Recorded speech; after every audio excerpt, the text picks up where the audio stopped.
Hi welcome back to my channel. ఈరోజు కథ ప్రేమ ఎంత మధురం 9వ భాగాన్ని వినేద్దాం.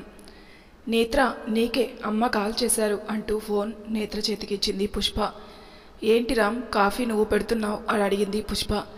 తను ఈ కిచెన్కి కొత్త కదా, ఏది ఎక్కడ ఉన్నాయో వెతకడం కష్టంగా ఉంటుందేమో అని ఎందుకొచ్చిన గొడవ, పొరపాటున కాఫీ పొడి బదులు ఇంకేమైనా వేసిందనుకో అసలే తాతగారు పాపం బలైపోతారని భయపడి వద్దు అన్నాను.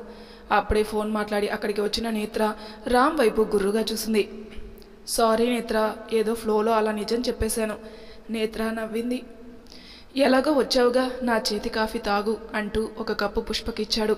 నేత్ర తాతయ్య కోసం ఒక కప్పు తీసుకుని వెళ్ళింది. రామ్ మరో కప్పు తీసుకుని టేబుల్ దగ్గర కూర్చున్నాడు. అయిపోయిందా సర్దడం? హా, అయినట్టే అంది పుష్ప అలసిపోయినట్లుగా. అవును, అందరం కాఫీ తాగుతున్నాం కదా, మరి ఆంటీకి అడిగింది పుష్ప. అమ్మ కాఫీ తాగదు, చాలా తక్కువగా తాగుతుంది. ఓకే ఓకే, మరి అమ్మ ఏది, కిందికి రాలేదు? వస్తున్నారు, ఇంకా కొంచెం ఉందని నేను నేత్రకి ఫోన్ ఇవ్వడానికి వచ్చాను. ఎలాగో తాతయ్య రూమ్ సర్దేశాం కదా, తాతయ్యని తీసుకెళ్తాను అంటూ కాఫీ కప్ కడిగి పక్కన పెట్టి తాతయ్య దగ్గరికి వెళ్ళింది. తాతయ్య కాఫీ తాగుతున్నాడు. తాతయ్య, మీ గది రెడీ అయింది, పదండి పైకి వెళ్దాం. అలాగే అమ్మ అంటూ కప్లోని కాఫీ తాగేసి నేత్ర చేతికిచ్చి పైకి లేచాడు. పుష్ప తాతయ్యని తీసుకుని పైకి వెళ్ళింది. నేత్ర కూడా వాళ్ళ వెనకే వెళ్తూ రామ్ వైపు చూసింది. ఇంకోసారి చెప్తాను అన్నట్లు నవ్వుతూ సైగ చేశాడు. పైన అంతా సర్దనం అయిపోవడంతో సుధా అక్కడి నుండి కిందికి వెళ్ళిపోయింది. రామ్ ఏదో పని ఉందని బయటకు వెళ్ళిపోయాడు. పుష్ప త్వరగా వంట చేసి తాతయ్యకి పెట్టింది. తర్వాత నేత్రతో కలిసి డిన్నర్ చేసింది. నేత్ర, ఆంటీ చాలా మంచివారిలా ఉన్నారు కదా. అవునే, చాలా త్వరగా కలిసిపోతున్నారు కూడా. మనం వచ్చి ఒకరోజు కూడా కాలేదు, అప్పుడే సొంత ఇంట్లో వాళ్ళలా మాట్లాడుతున్నారు అంది నేత్ర.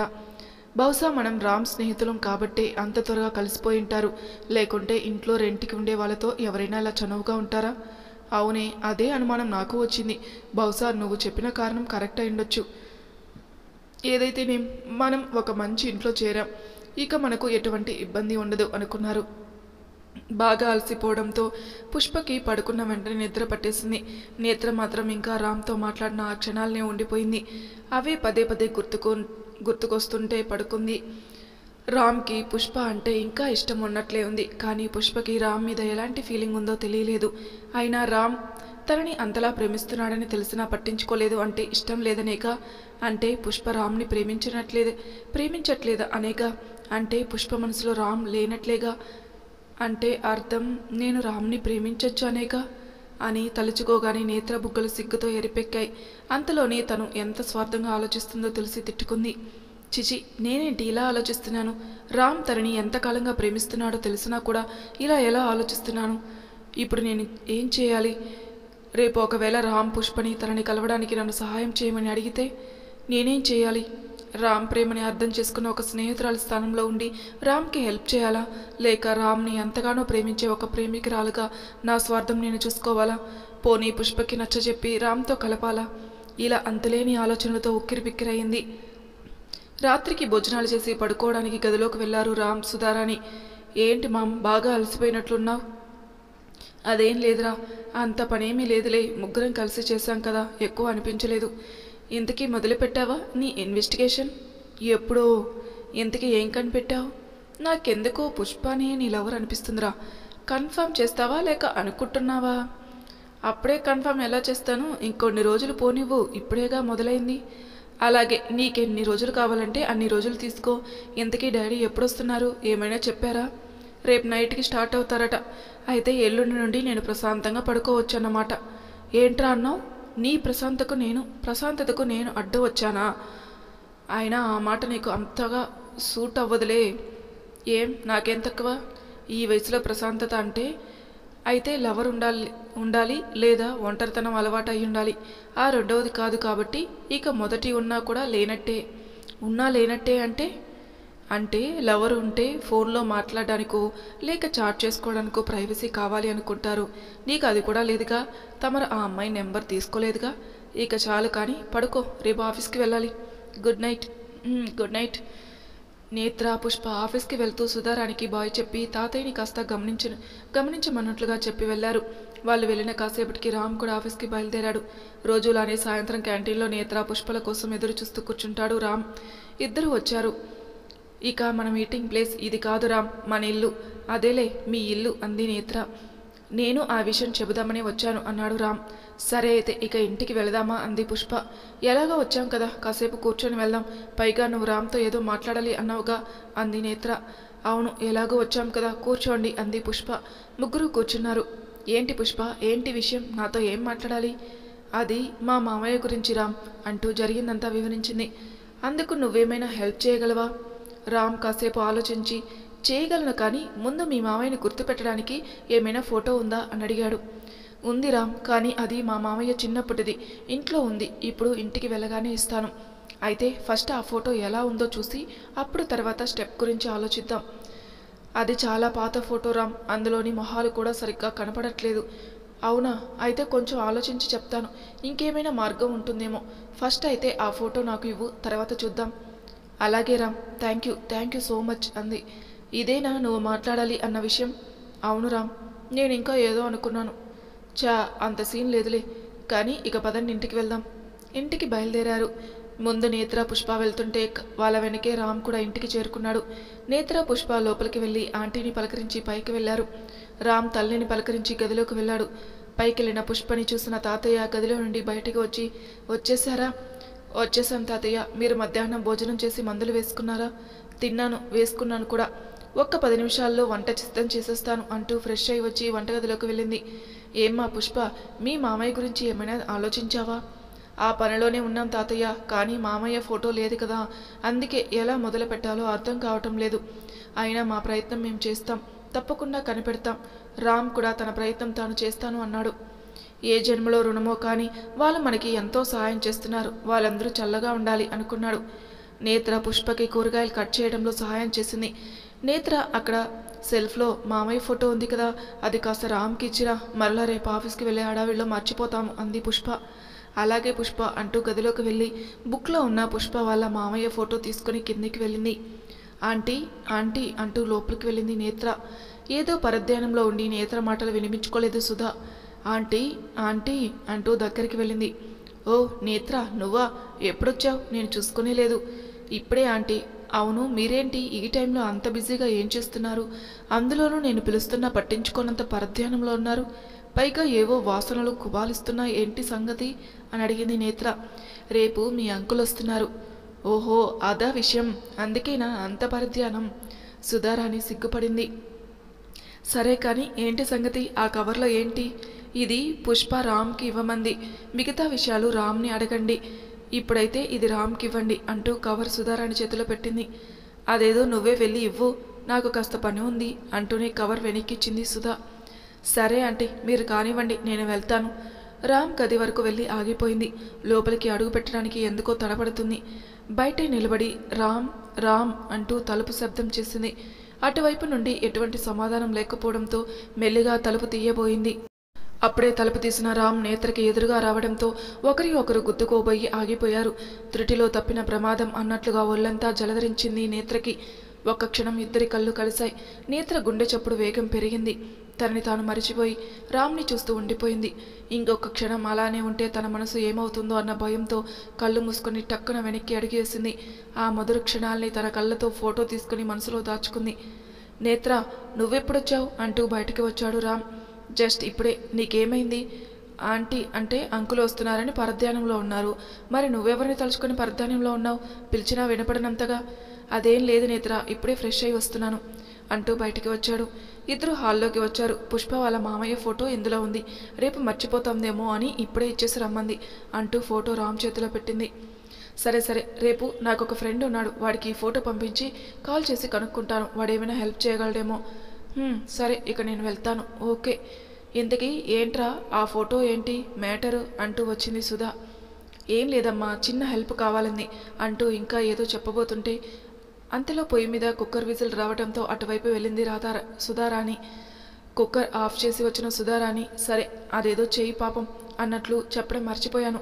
మీ నాన్నకి ఫోన్ చెయ్యి, అసలు స్టార్ట్ అయ్యారో లేదో కనుక్కో, అలాగే మార్నింగ్ ఎన్నింటికి వస్తారో కూడా కనుక్కో ఉంది.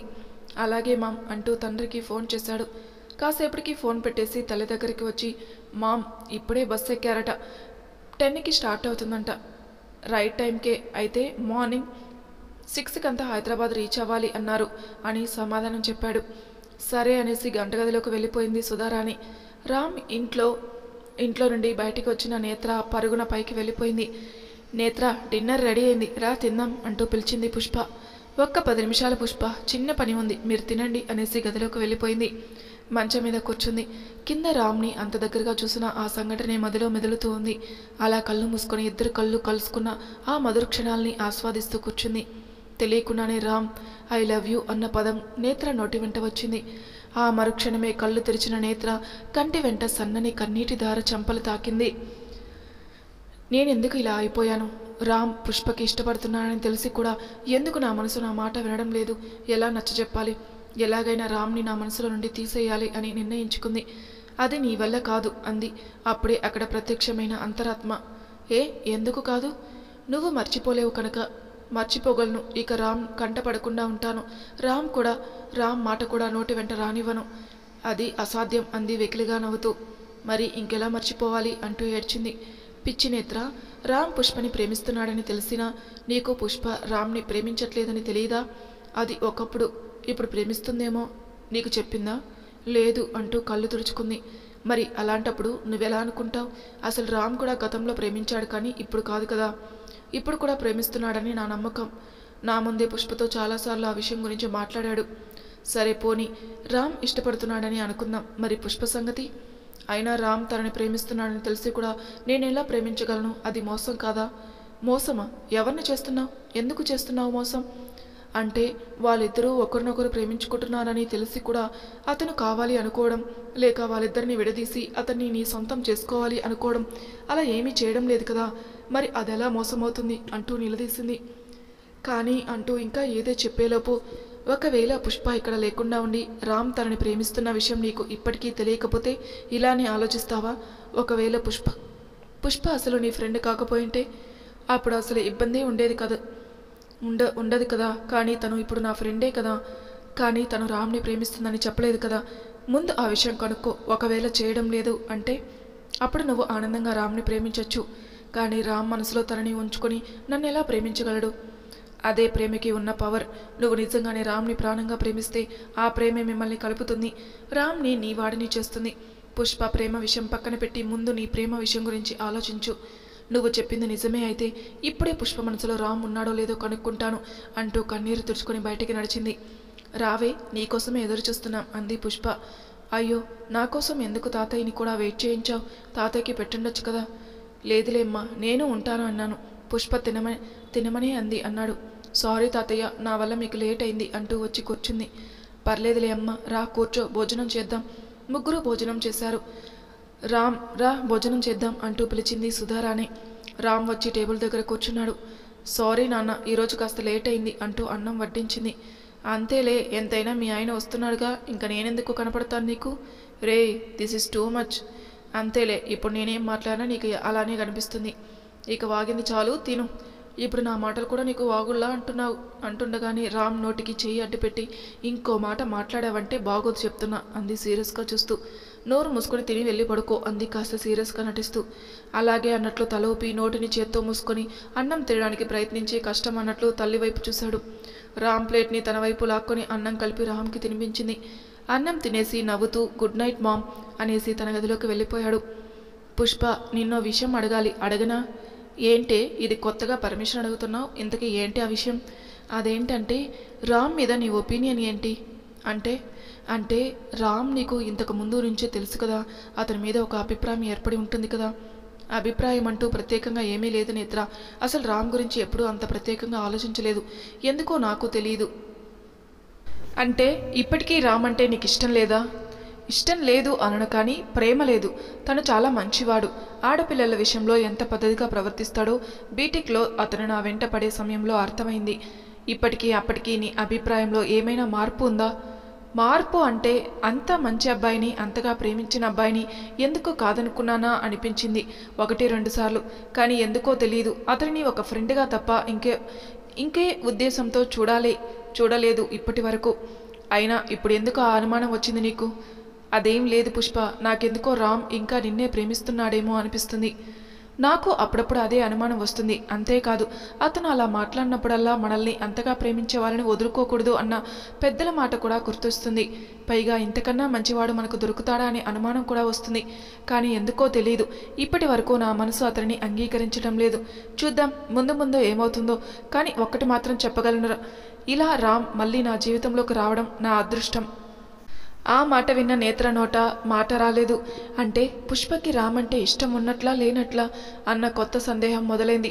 ఇప్పుడు నా పరిస్థితి ఏంటి అనుకుంది. ఇంతకీ ఇప్పుడు ఈ ప్రశ్నలన్నీ నన్నెందుకు అడిగావు? కొంపదీసి నువ్వేమన్నా రామ్ని ఇష్టపడుతున్నావా ఏంటి అని అడిగింది పుష్ప. ఆ మాట విన్న నేత్రకి ఏం సమాధానం చెప్పాలో అర్థం కాక నిద్రపోతున్నట్లు నటించింది. నేత్ర వైపు నుండి సమాధానం ఏమీ రాకపోవడంతో నేత్ర నిద్రపోయిందనుకుంది పుష్ప. కొంతసేపటికి కళ్ళు తెరిచిన నేత్ర ఎదురుగా ఉన్న దేవుడి ఫోటో చూసి, ఇప్పుడు నా సమస్యకి పరిష్కారం ఏంటి? నన్నెందుకు ఇలాంటి సంకట స్థితిలో పడేశావు అంటూ కన్నీరు పెట్టుకుంది. ఉదయమే నిద్రలేచి తయారయ్యి భర్త కోసం ఎదురు చూస్తూ కూర్చుంది సుధారాణి. కార్ సౌండ్ వినబడగానే పరుగు పరుగున బయటికి వెళ్ళింది సుధా. కారు దిగి లోపలికి వచ్చాడు ప్రసాద్ ముఖ కవలికలని చూస్తూ నించుంది సుధారాణి. ఏంటి సుధా అలా చూస్తున్నావు అంటూ వచ్చి సుధా ఎదురుగా నించున్నాడు. ప్రయాణం బాగా జరిగిందా అని అడిగింది నవ్వుతూ. బాగానే జరిగింది, నువ్వెలా ఉన్నావు అంటూ భుజం మీద చెయ్యి వేసి ప్రేమగా దగ్గరికి తీసుకున్నాడు. నాకేమండి, మన అబ్బాయి ఉన్నాడుగా బాగా చూసుకోవడానికి. ఆ ధైర్యంతోనేగా నేను ప్రశాంతంగా వెళ్ళగలుగుతున్నాను. ఇంతకీ వెళ్ళిన పని ఏమైంది?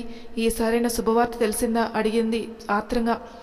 ఎప్పటిలాగే నిరాశ మిగిలింది సుధా అన్నాడు ఫ్రెష్ అవ్వడానికి పైకి వెళ్తూ. మరి తర్వాయి భాగంలో ఏం జరుగుతుందో నెక్స్ట్ ఎపిసోడ్లో తెలుసుకుందాం. అంతవరకు నా ఛానల్ని సబ్స్క్రైబ్ చేయని వాళ్ళు ప్లీజ్ సబ్స్క్రైబ్ చేసుకోండి, లైక్ చేసి షేర్ చేయండి. మీ అభిప్రాయాలు నాకు కామెంట్ రూపంలో తెలియచేయండి. Thank you for listening.